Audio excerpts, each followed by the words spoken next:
Okay, shall we start? Yeah, you can start. So you have 1 hour. Okay, great. So this is work that I've done over the past 10 months now with Eric, Shada, and Johannes, and it is concerning how one can view gravity as a gauge theory. A brief outline of the talk is I will motivate the work, why we're doing this, coming back to that motivations later on in the further directions. I will extend the gauge theory formalism to be more general and more suitable to our task.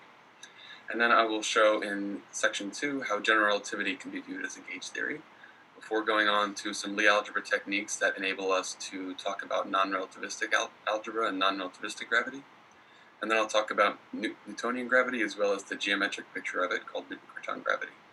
And then finally, I'll show how Newton-Cartan gravity can be viewed as a gauge theory as well. Firstly, the kind of holy grail of theoretical physics at the moment is a theory of quantum gravity, or a theory of everything. At the moment, there are two most popular routes to a theory of quantum gravity. One can try to quantize general relativity going along this axis of the so-called Bronstein cube. This is what loop quantum gravity attempts. In another attempt, string theory attempts can go from quantum field theory, adding gravity to get to a theory of everything. Notably, there's one route missing here that goes from a non-relativistic theory of quantum gravity to a relativistic theory of quantum gravity. The reason this route isn't mapped at the moment is because this corner of the Bronstein cube is not well known. However, in this work, and I will mention it again in the further directions, in this work we will show, one, how gravity can be viewed as a gauge theory of the Poincare algebra, which was done in the 50s and 60s following the Yang-Mills revolution.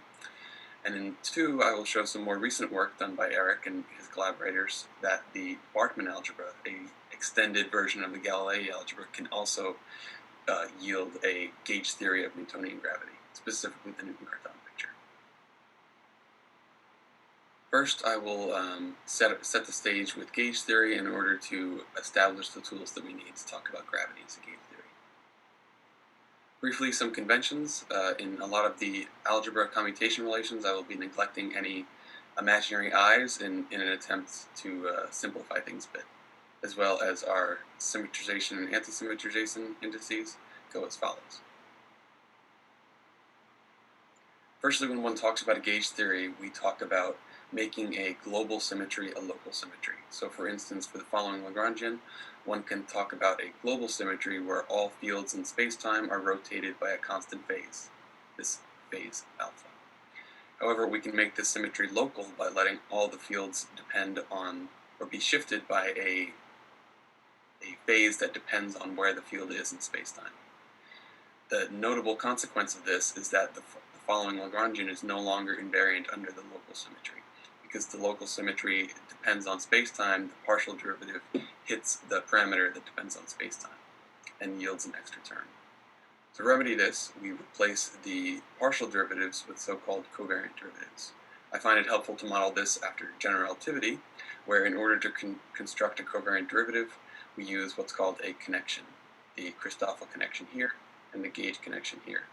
In GR, this allows us to compare vectors or tensors that may exist in different coordinate systems, and in gauge theory it allows us to compare fields that may be in different bases. The next kind of level of difficulty or level of intricacy to gauge theory is that these connections are valued in the Lie algebra, and I'll talk about that on the next slide, where we call these TA the symmetry generators of the algebra. And so the connection is broken down into a gauge field and sort of basis elements called the symmetry generators. And so for each symmetry that we want to establish in the theory, we can use a corresponding Lie algebra, where the Lie algebras follow the following structure constant equation, which is an algebraic generalization of the group element goes to group element, goes to another group element. For instance, in the first slide, we had a phase shift symmetry, and so the algebra that we would have used in that gauge theory is the so-called U1 gauge theory, or the U1 algebra, which is the algebra for the circle. The next ingredient in the theory of gauge theory, the next ingredient in a gauge theory is field strengths or curvatures. In GR, as well as in gauge theory, we can use the covariant derivative to get a geometric picture of this, but it's also helpful to write it explicitly in terms of the connections, where here we can write the Riemann tensor in terms of the Christoffel connections, and here we can write the field strength or gauge curvature in terms of the gauge connections. Because these are Lie algebra valued, the curvature is also Lie algebra valued, and so this will be the generic expression for a curvature in gauge theory. Can I ask a question? Absolutely. In the previous slide, where you defined this covariant derivative being mu, the previous one.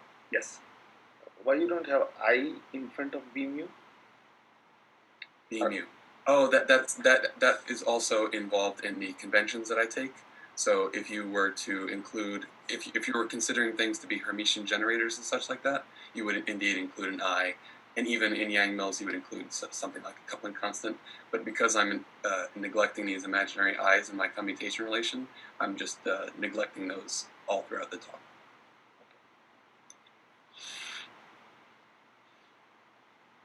And so we'll put together all these ingredients of a gauge theory in one of the simplest non-trivial example, that of SU2. So we can write a group element of SU2 by the following exponentiation map, where we have this parameter which defines how much of the generation is happening, and this symmetry generator, which is the element of Lie algebra. The connection is in this generic form, the gauge field component and the symmetry generator.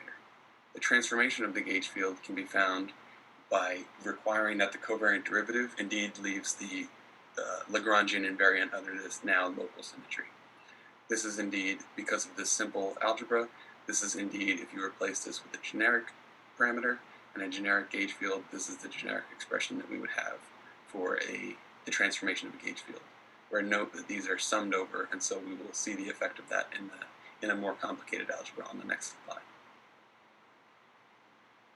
Indeed, the next more complicated algebra that we would like to look into when we think about GR is the Poincare algebra, where in this sense we have not one species of generator, like the TAs in the previous slide, but two species, where this is the P translations, or the translations in space-time of the Poincare algebra, and these are the Lorentz transformations of the Poincare algebra.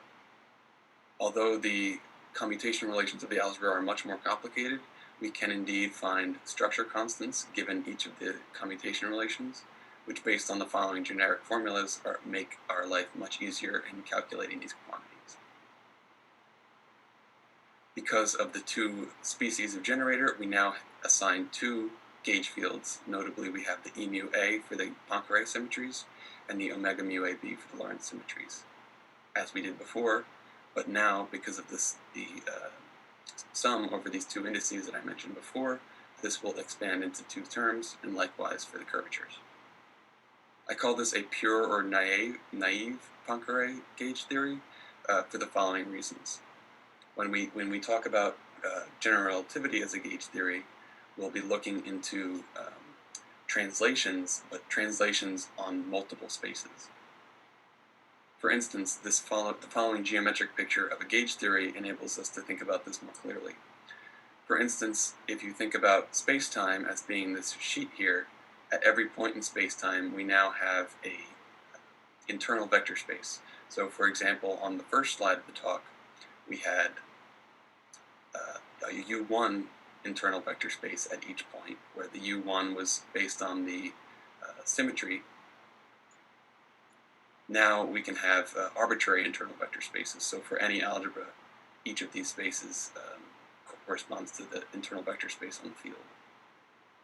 This becomes a problem if we were to think about specific algebras that involve translations, because translations exist on the space-time because we have general coordinate transformations from general relativity, but also in this Poincare algebra we already have a notion of translations, notably the P translations of space-time. And so if we want to view gravity as a gauge theory, we're going to need some way to link these two or match these two translations in both of the spaces. We accomplish this by the following procedure, which we'll call soldering. The procedure is based on placing constraints on the internal vector spaces so that they become tangent spaces, where you can view the tangent space as the space where all vectors live, adjacent to a manifold.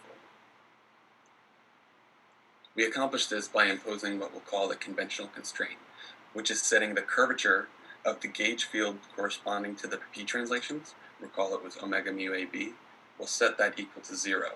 And so, motivated by this geometric picture, we'll flatten these curvy internal vector spaces into the tangent space.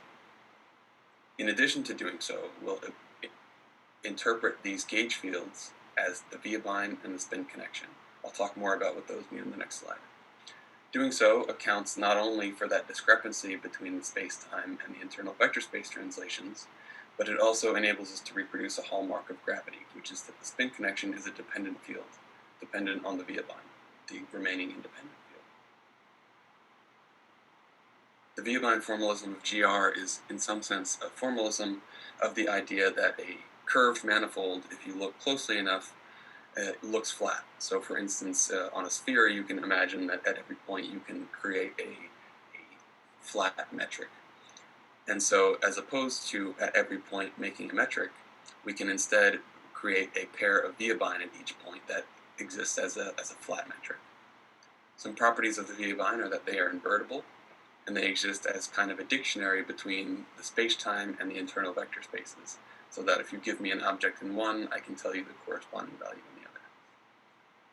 The spin connection arises when we want to take the covariant derivative in the other basis. So for instance, these Viebein create a new basis called the orthonormal basis, or the non-coordinate basis. If we want to take covariant derivatives in this basis, we use the spin connection as opposed to the Christoffel connection of the manifold, or the space-time basis. To accomplish this soldering condition that we mentioned earlier, and the conventional constraint that we used to do the procedure, we use something called the soldering equation. Read verbally, this is that the space-time translations of the gauge field minus the other field-dependent translations of that gauge field. So in our case, that would be, if we're looking at P translations, this would be the Lorentz transformations, field-dependent Lorentz transformations, is equal to the parameter times the curvature. This holds for any algebra, so notably we can even do this for a U1 algebra, but in our case we're interested in the Poincare, so we'll write that out explicitly. Because of the sum in this term, we express this, because of the sum in this term, and we have two gauge fields in our algebra, we'll express this as follows, where the E lambda B gauge field comes from the P translations, and the omega lambda CA comes from the Lorentz transformations. As sort of a bookkeeping device, which will make it easier to verbally say what's going on here, I will group terms that have a parameter that corresponds to the field transforming by the P translations as delta P of the gauge field, and I will group terms that exist that have a Lorentz transformation gauge field as delta M. If we impose this conventional constraint, this side of the equation becomes 0. And if we also interpret the gauge fields as the Viebein, as we said we would do earlier, we can use that dictionary property of the Viebein to express this manifold parameter as an internal vector space parameter.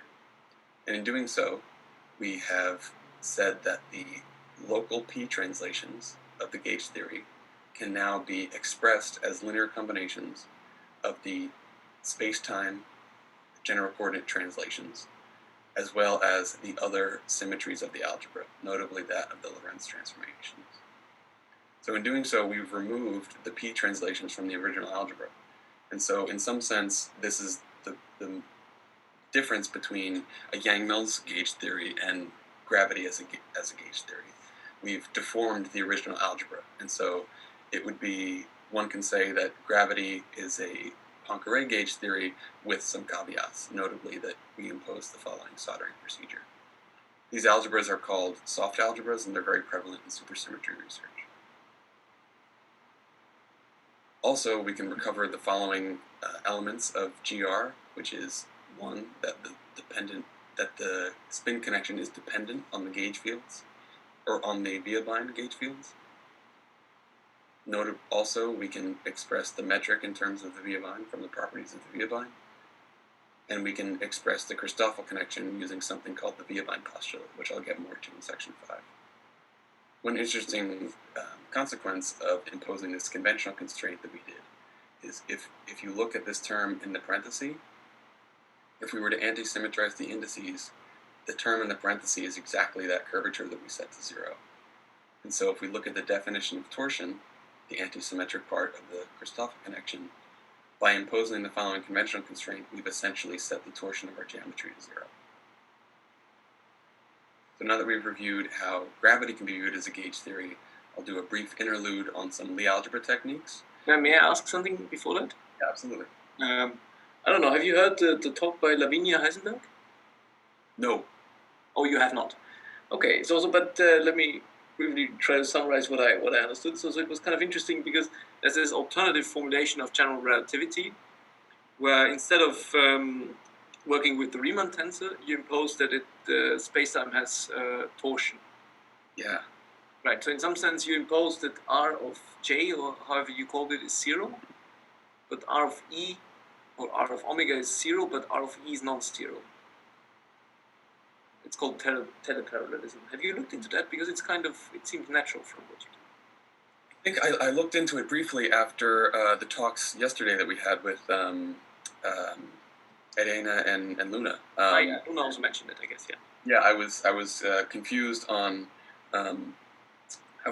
what the difference was, right? Because torsion and curvature should ultimately enable you to create the same theory, and so I was a bit confused on where that's certainly the claim, but I think if you formulate everything in terms of torsion instead of curvature, I think the theory looks more like a Young-Mills theory and more like a conventional theory in that sense. I'm not sure about it, but maybe it's something nice to look at. Well, anyhow. Thank you. Something came to my mind. Okay.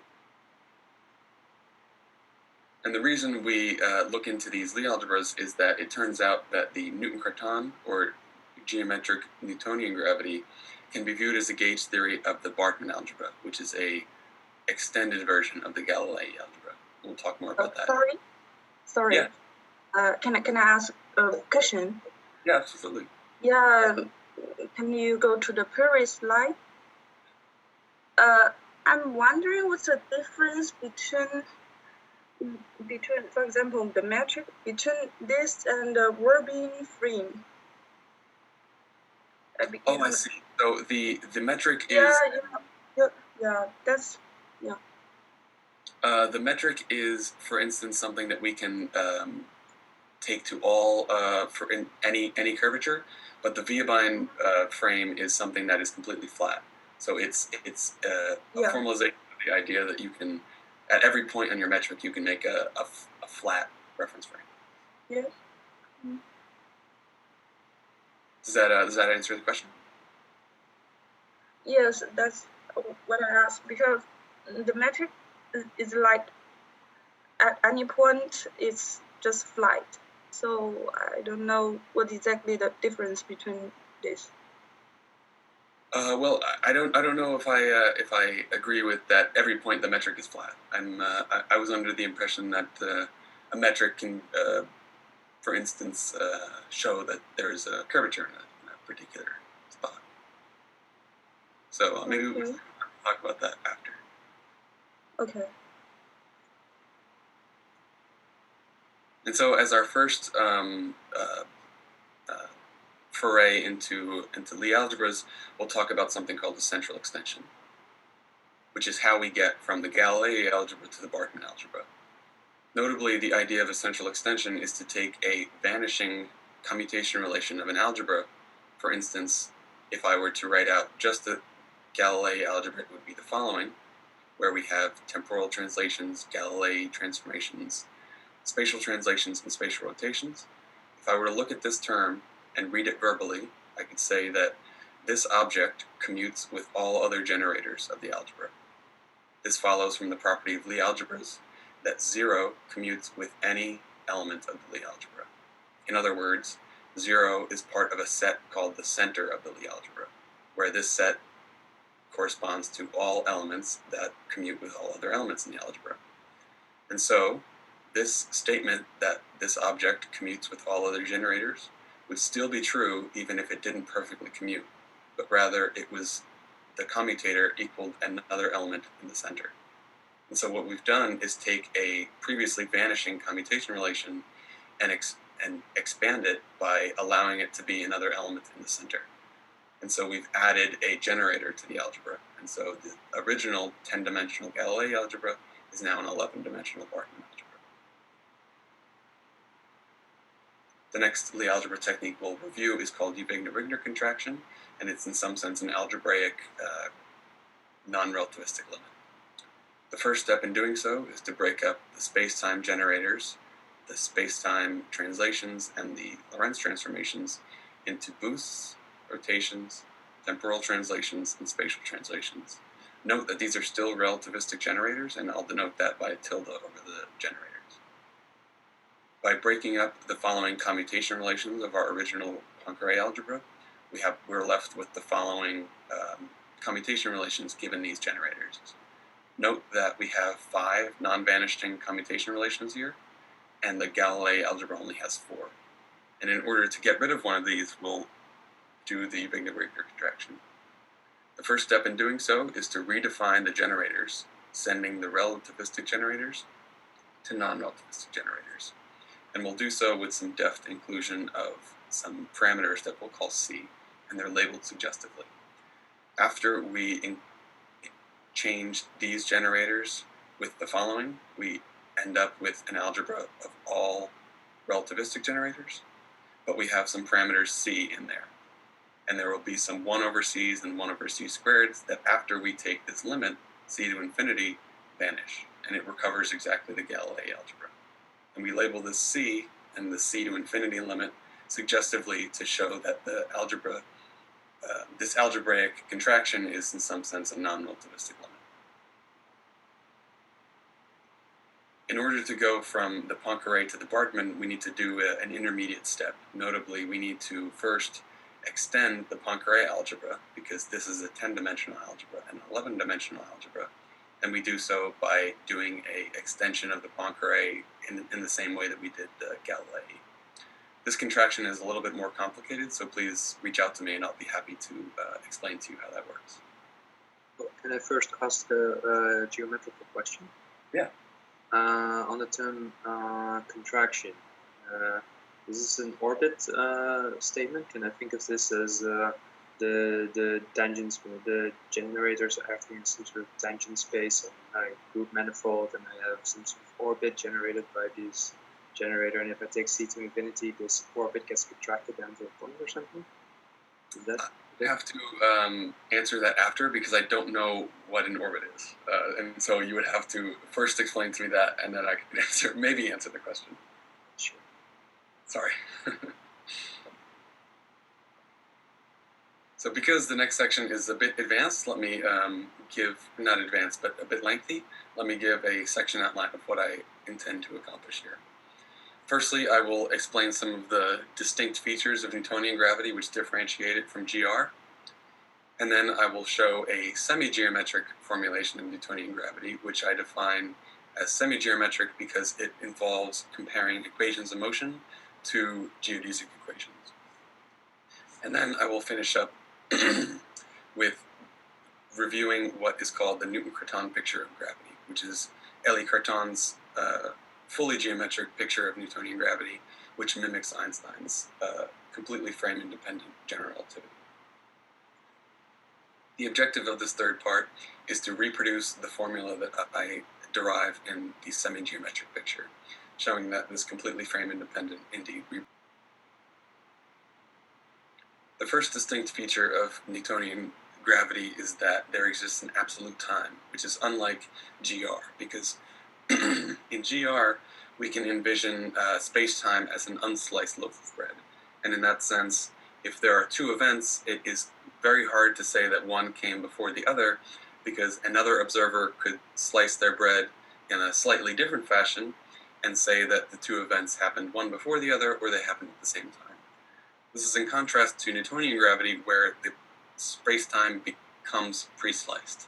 And so you have space and time, where the slice of breads enable one to differentiate and say all observers agree that event A, which happened in time slice t, for example, came before event B, which happened in time slice 9, for example.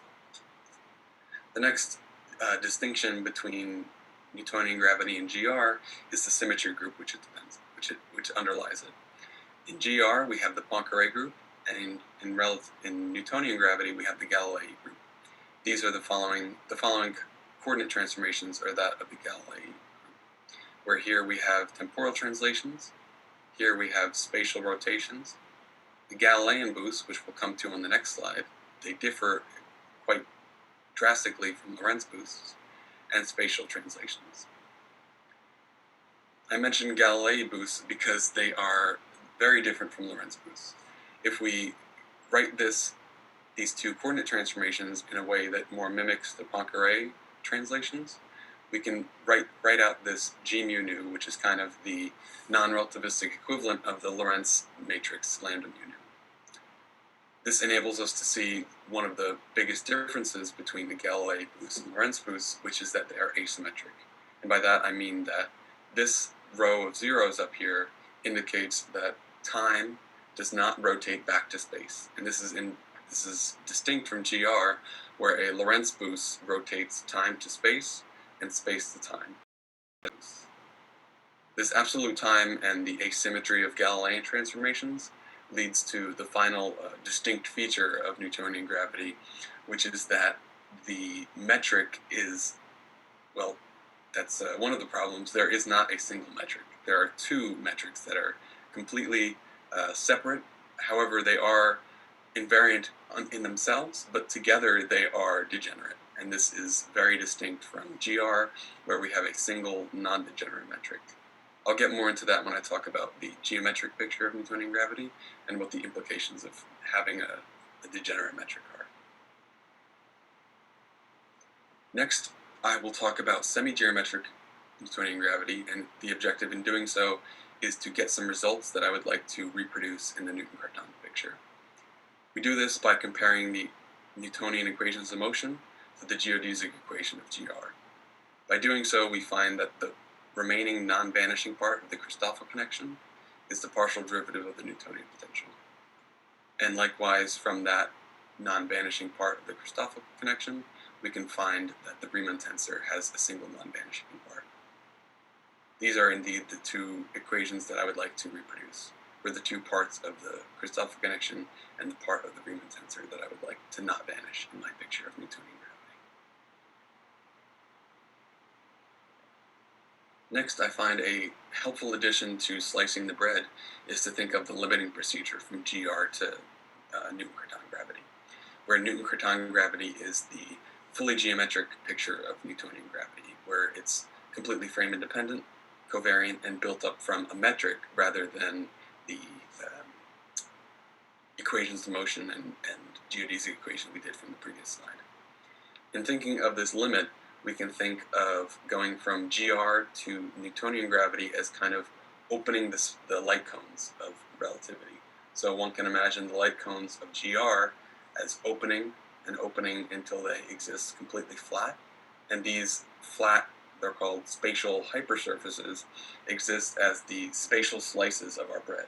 And so we have spatial slice, spatial slice, spatial slice, with a constant Newtonian time running through the center, which gives us our notion of causality. Now that we're talking more about the metric structure, I'd like to go back to the implications of that having two non-degenerate metrics, or two degenerate metrics. Having two metrics, we can impose or construct a Viebein structure where instead of the space-time Viebein, we'll now have a temporal Viebein and a spatial Viebein. Each of them separately are invertible, as well as building up their metric as per construction. The implications of having two degenerate metrics is that in GR we're privy to something called the fundamental theorem of Riemannian geometry, which, because we work with non-degenerate metrics in GR, we are working with semi-Riemannian manifolds. And in that, we are privy to the fundamental theorem of Riemannian geometry, which states that any semi-Riemannian manifold, there is a unique torsionless connection, the Christoffel connection. However, because we don't have that, we do not have a unique connection, and I'll get more in the next slide about what happens because of that. In order to find this connection, we'll impose the metric compatibility connections, where in this sense we have two of them because we have two metrics. We can also decompose this temporal metric into a sort of Viebein compatibility, and I do that for the following reasons. Looking at this equation, as well as imposing a vanishing torsion, is one way that we can manually impose causality in our geometric construction. In order to see how this works, let me remind you the definition of torsion. Also, we can say that torsion, if we set torsion equal to 0, this implies by the definition that the antisymmetric part of the Christoffel connection is 0. If we were to write out this metric compatibility, anti-symmetrized in the indices, imposing 0 torsion enables us to write that out as this.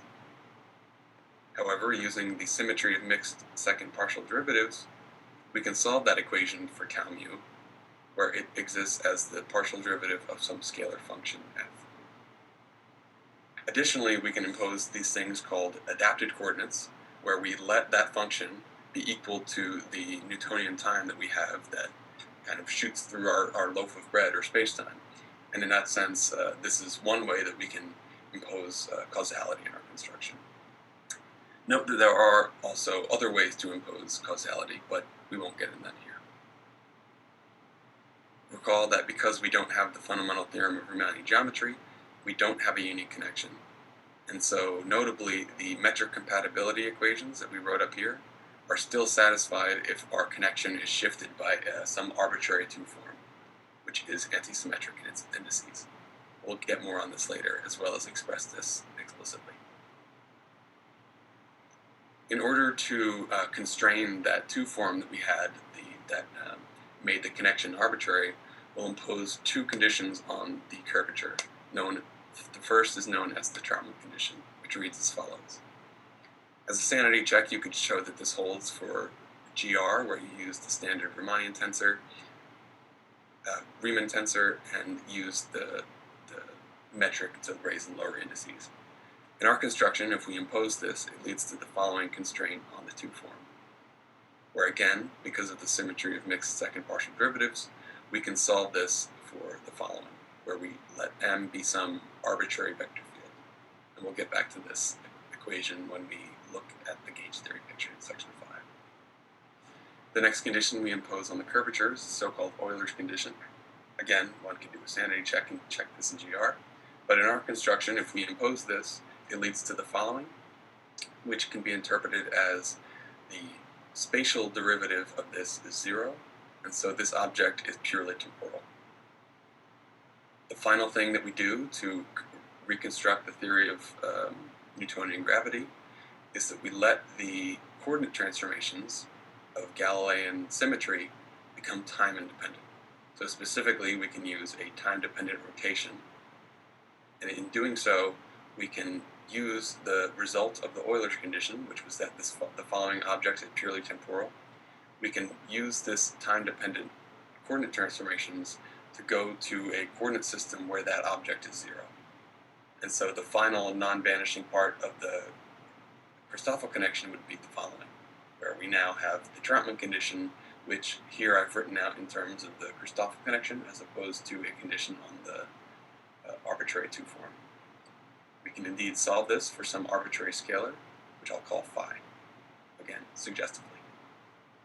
The curvature can be found in the standard formula by using the kind of partial tau, or partial gamma, gamma, gamma terms, and you can find the non-vanishing part of the Riemann tensor as follows, which produces exactly what we had from the semi-geometric picture previously. And so now that we've reviewed how Newtonian gravity can be made geometric, I'll go on to show how the Bargmann algebra can be gauged in order to reproduce that exact construction. Because this section is quite lengthy, let me review what I'll be doing. Firstly, I'll be talking about a pure Bargmann algebra, which is no consideration about gravity, just gauging that algebra. By doing so, I'll assign gauge fields to the 5 symmetry transformations and find the transformations of those gauge fields and the curvatures for the gauge fields. Next, I'll do soldering, which in addition to the conventional constraints that we used in the GR case, they'll also be true or geometric constraints. Next, I'll talk about the connection and building it from Viebein postulates, which I'll talk about. And then I'll show how we can satisfy those curvature constraints that we imposed in the Newton-Cartan picture. And finally, I'll talk about the Bianchi identities of gauge theory and how that they can be used to find the non-vanishing parts of the Riemann tensor.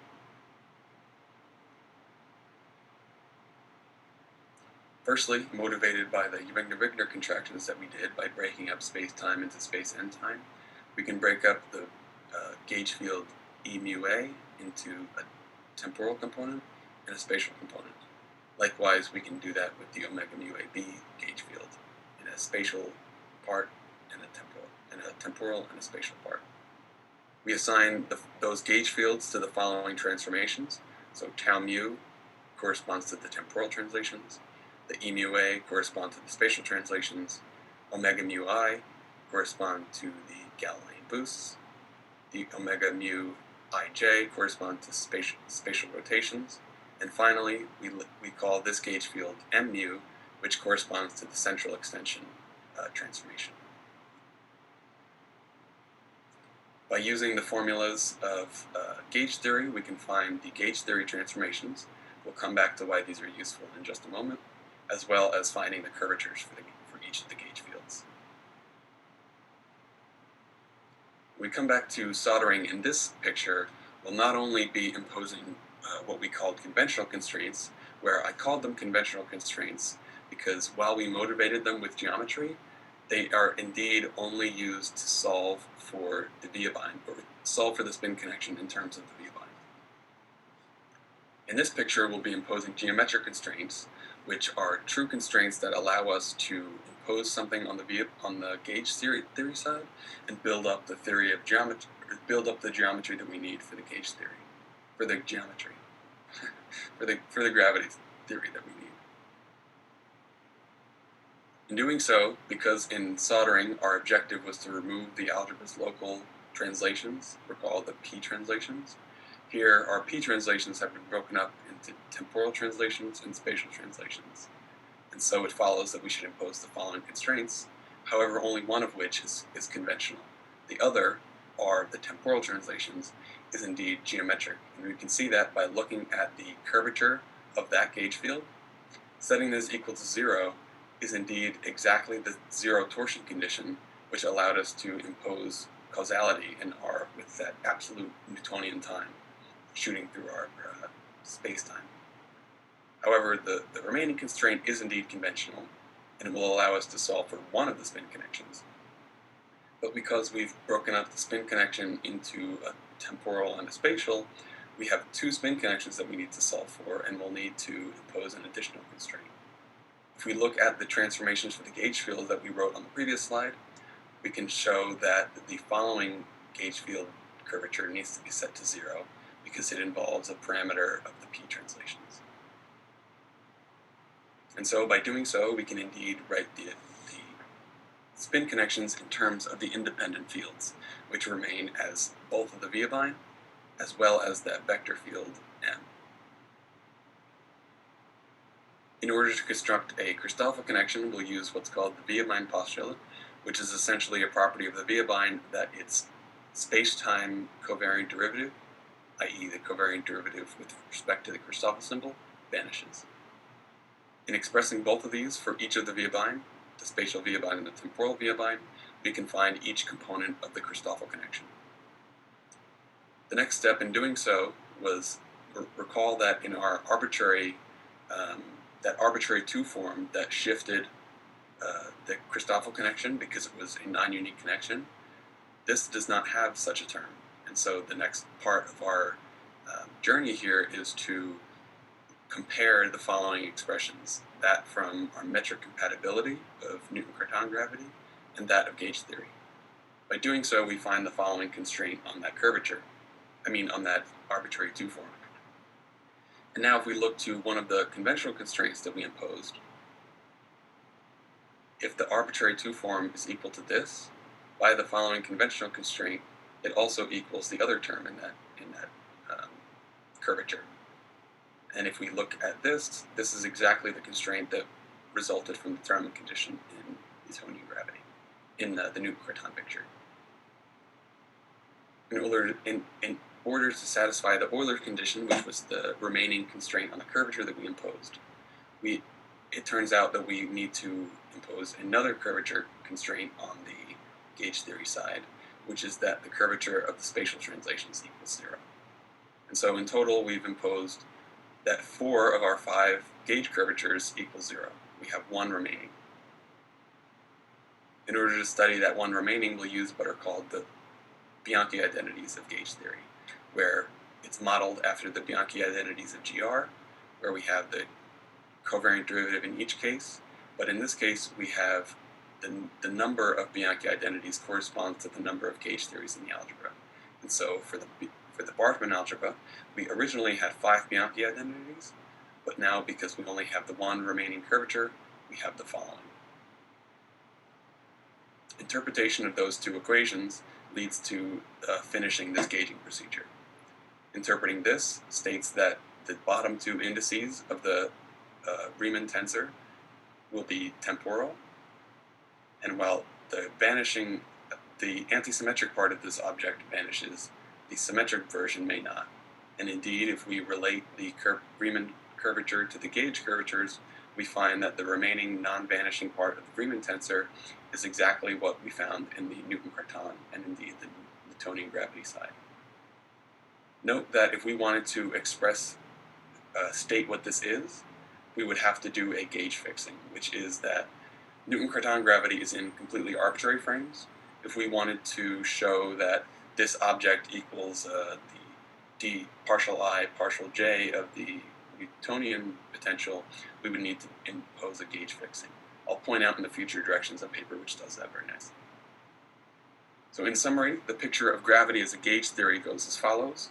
One imposes conventional constraints, and depending on how involved your algebra is, possibly geometric constraints. Doing so enables you to remove the local translations of the algebra and replace them with general coordinate transformations of space-time and the other symmetries of your algebra. And it also enables you to solve the spin connection in terms of the other fields, which is a hallmark of gravity.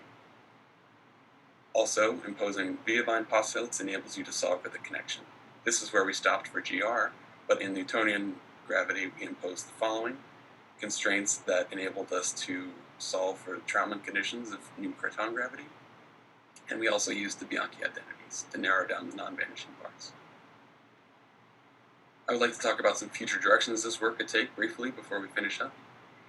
I mentioned that we showed in section 2 this part, and we showed in section 5 this part, but also this was extended to the final this non-relativistic string theory corner of the Bronstein cube very shortly after the following work was done by Eric and some of his collaborators, where one used, instead of the Poincare algebra and the Bargmann algebra, they used a extended Galilei algebra called a stringy algebra. And indeed, this work has kind of been a huge boost to non-relativistic string theory, with perimeter, Groningen, Copenhagen being kind of the main hubs of this work in recent years. Also, another motivation for non-relativistic string theory is that it can be used to make a more pure version of non-relativistic holography, where one can envision studying a non-relativistic quantum field theory with a purely non-relativistic string theory in the bulk, instead of embedding gravity theories at the end of the day a relativistic string theory. Some really cool condensed matter work is also being done with Newton-Cartan gravity, which is quite remarkable, and in that sense it's something that could bridge 2 disciplines. Another condensed matter application of this is so-called fracton systems. In this work, it was taken, a symmetry algebra was generated from the following polynomial shift symmetries, and the algebra was gauged in much the same way that we gauged the Poincare and the Bargmann algebra to find an effective field theory for these systems. And finally, one can envision these algebras being made supersymmetric. So for instance, you can take the Bargmann algebra and make it supersymmetric to talk about a theory of supergravity. This is very promising for looking into the non-relativistic supersymmetry and as well as improving the non-relativistic interpretation of some of the localization techniques that have been very popular recently. And finally, I just want to thank the people who've helped me in Groningen over the last 10 months. This is kind of the conclusion of my work, so I just wanted to thank everyone.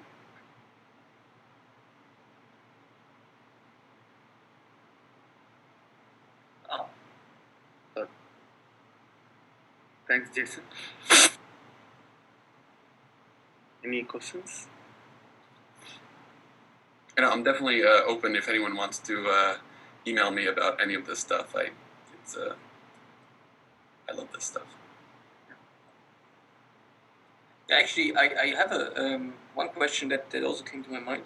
When you mentioned central extensions, and you said it kind of as, well, you just added the central extension, yeah, exactly. But is it clear that this is allowed? I mean, can you just add central extensions as you want?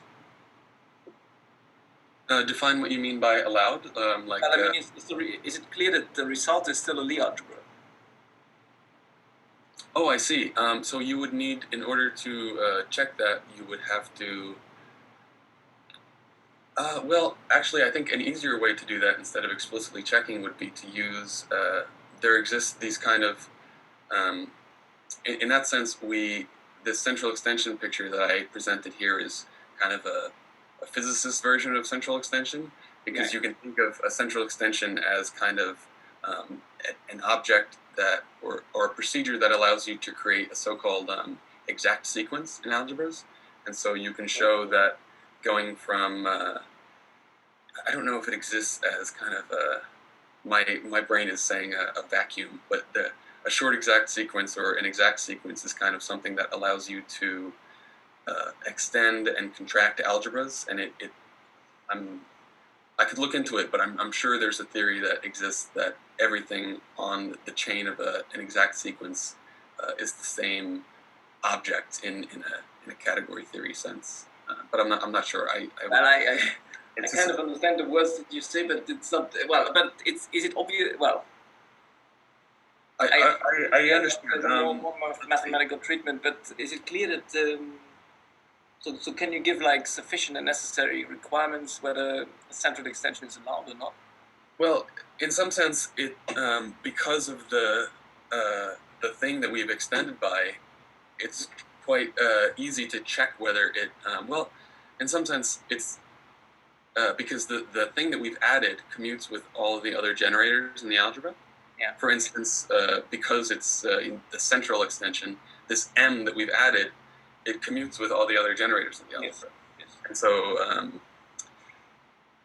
in that sense, it's kind of a trivial thing to. But I mean, I agree with that. But there's many more zero generators in zero commutators in Galilei algebra.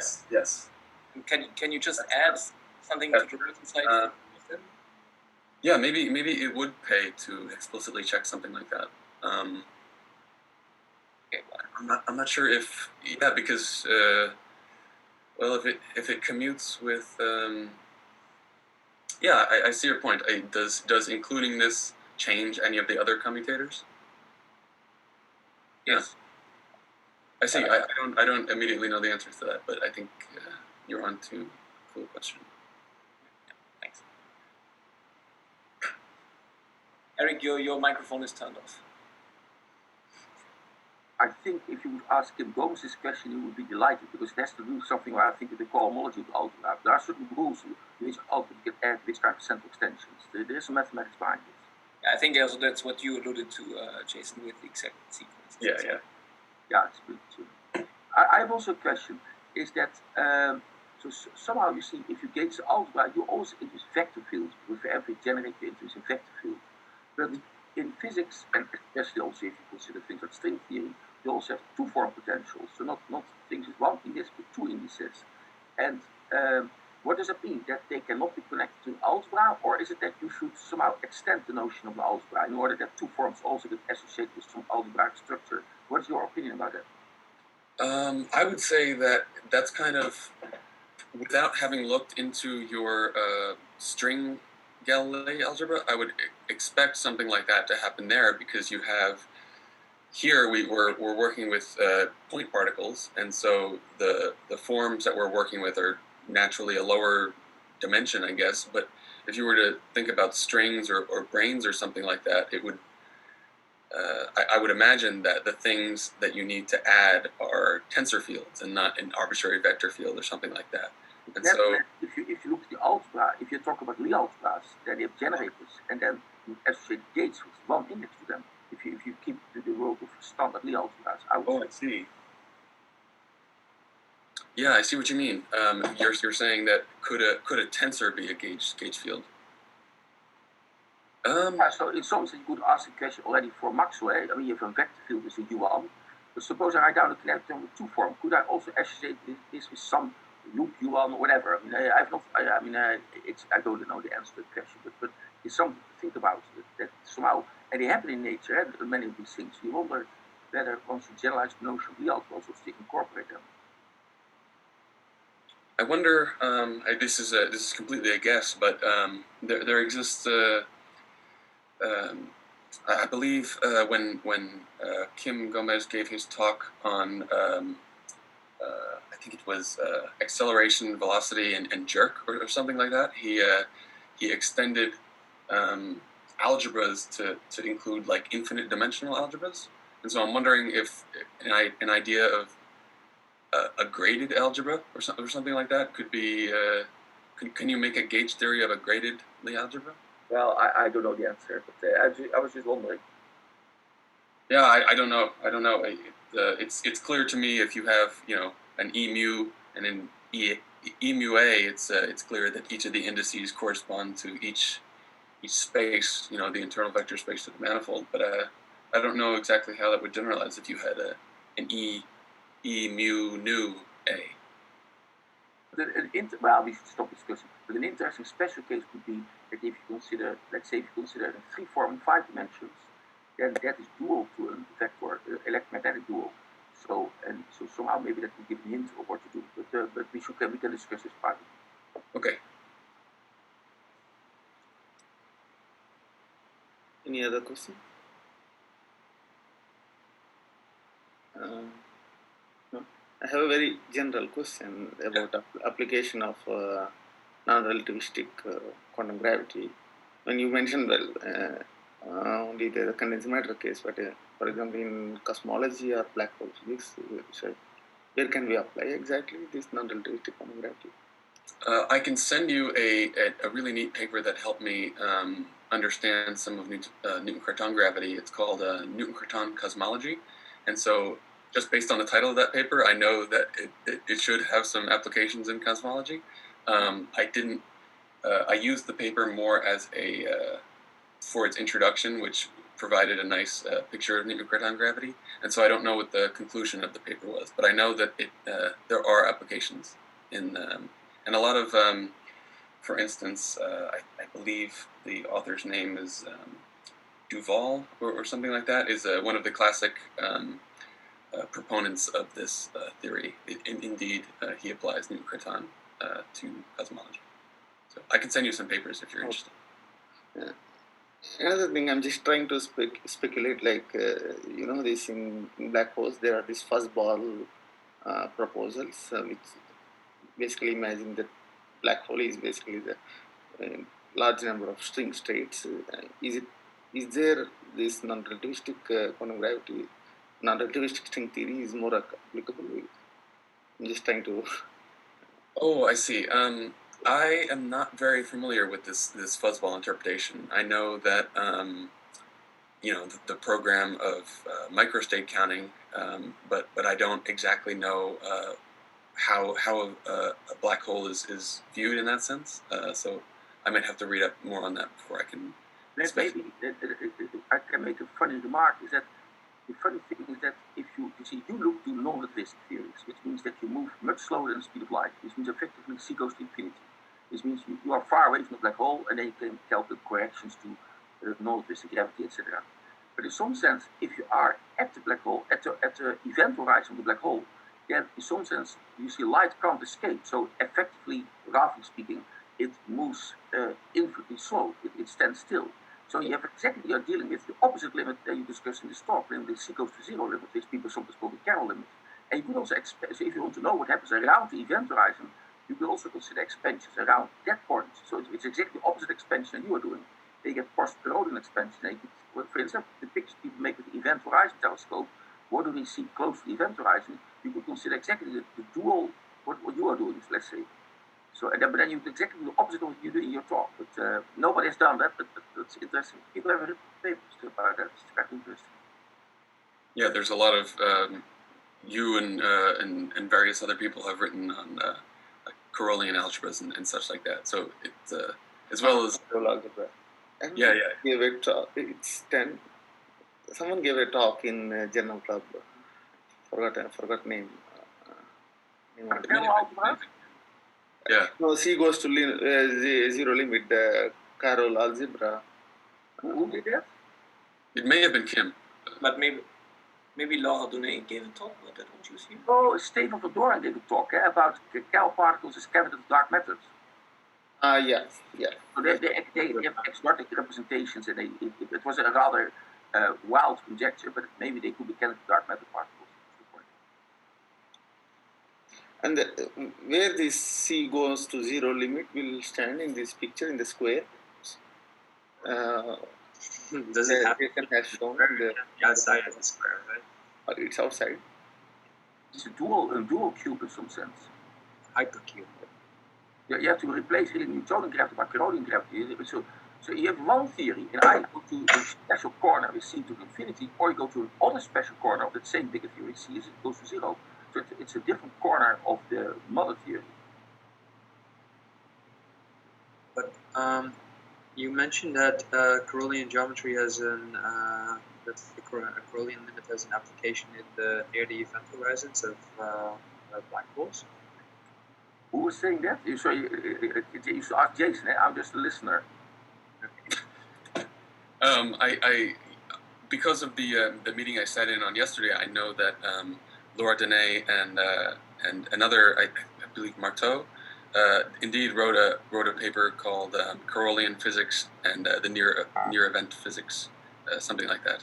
And so I think that paper would be a good place to start. Let me get the. That paper deals with it. They consider the fluids, of course, like a membrane and a fluid, and then look at Carolian fluids, etc. But that paper tries to say indeed certain things. There's not that much literature about it. This is very interesting from a holographic perspective as well, right? Yeah. Yeah.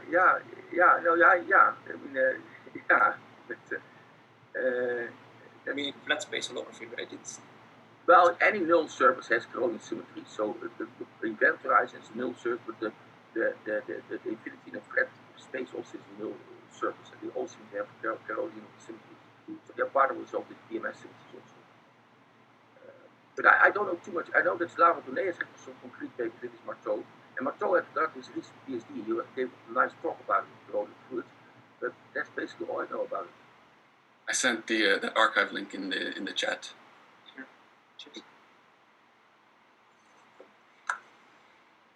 So, any more questions? Not. Let's thank Jason again. Yeah. Jason, could you stay for 1 minute in the Zoom, because we have to talk to you, me and Chai and Johannes. Yeah, absolutely. Yeah. Okay. Bye. I guess I should have muted everyone else. Bye. Oh.